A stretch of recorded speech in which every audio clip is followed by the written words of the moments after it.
पुढची बातमी, high court clerk पदाच्या टायपिंग स्किल टेस्ट मधील तांत्रिक गोंधळ आता चांगलाच पेटलेला आहे। कल्याण एपीएमसी मार्केटमधील परीक्षा केंद्रावरती संतप्त विद्यार्थ्यांनी थेट न्यायाधीशांची गाडी अडवल्याची घटना घडलेली आहे। कल्याण सत्र न्यायालयाच्या न्यायाधीश परवीन सय्यद यांच्या वाहनाला परीक्षार्थ्यांनी घेराव घातला होता।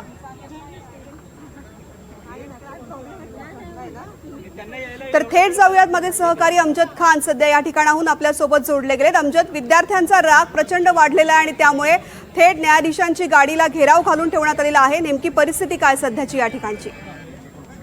तृप्ती, 2 वाजल्यापासून कल्याण मधील एपीएमसी मार्केटमध्ये सेंटर आहे। हायकोर्टाच्या जे क्लर्कसाठी जी टायपिंग स्किल टेस्टची जी परीक्षा घेतली गेली आहे त्या दरम्यान तांत्रिक बिघाड झाला होता। त्यामुळे जे परीक्षार्थी होते त्यांची संतप्त प्रतिक्रिया पाहायला मिळाली होती।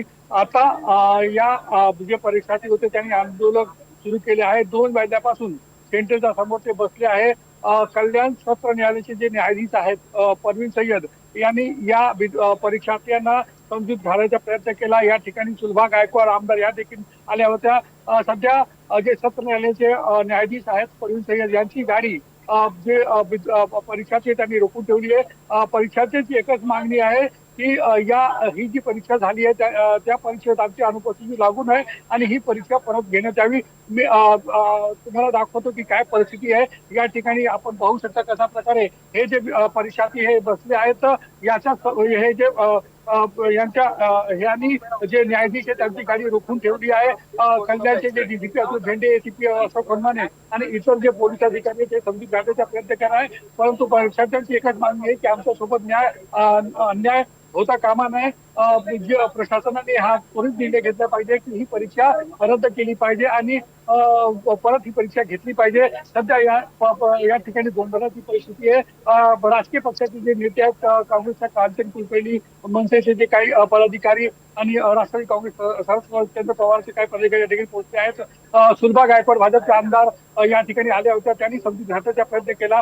परंतु विद्यार्थ्यांची एकच मागणी आहे की आमच्या सोबत आम्हाला न्याय द्या, ही परीक्षा परत घेतली पाहिजे। या ठिकाणी विद्यार्थी जे बसलेले आहेत आंदोलन करतात त्या विद्यार्थ्यांशी काही संवाद होऊ शकतो का? त्यांच्या नेमक्या काय मागण्या आहेत या आपल्यापर्यंत पोहोचू शकतात का? नेमकं काय म्हणणं? मी त्यांच्याशी बोलण्याचा प्रयत्न करतोय। हे जे विद्यार्थी आहेत त्यांच्यासोबत पोलिसांसोबत चर्चा सुरू असल्याने त्या सर्व विद्यार्थी त्यांच्यासोबत चर्चा करत आहे। थोड्या वेळात त्यांची प्रतिक्रिया आपल्याला मिळणार आहे। परंतु सध्या ही परिस्थिती आहे की सध्या न्यायाधीशांची गाडी रोखून ठेवली आहे। न्यायाधीश गाडीमध्ये बसले आहेत। जोपर्यंत आम्हाला ठोस काही आश्वासन दिलं जात नाही तोपर्यंत न्यायाधीशांना इथे जाऊ देणार नाही अशी भूमिका या ठिकाणी परीक्षार्थींची आहे। आपण काय विद्यार्थी आहे त्यांच्याशी बोलणार आहोत। बोलणार काय तुमची मागणी आहे सध्या? ज्यावेळेस सकाळी माझी पहिली शिफ्ट होती, ज्यावेळेस सकाळी 10ला आमची टायमिंग होतं आणि ज्यावेळेस 10ला आमची एंट्री झाली त्यावेळेस त्यांनी एका आणि एक टाइम अशा प्रकारे त्यांनी सुरू केलं। 11 पर्यंत सगळ्या मुलांची एक्झाम स्टार्ट व्हायला पाहिजे होती, पण 11 पर्यंत एकही मुलगा आतमध्ये गेला नव्हता। त्याच्यानंतर त्यांनी सगळ्यांनी आतमध्ये जा, विदाऊट एनी बायोमेट्रिक व्हेरिफिकेशन आणि जसं पाहिजे त्या सीटवर बसा असं आम्हाला सांगण्यात आलं।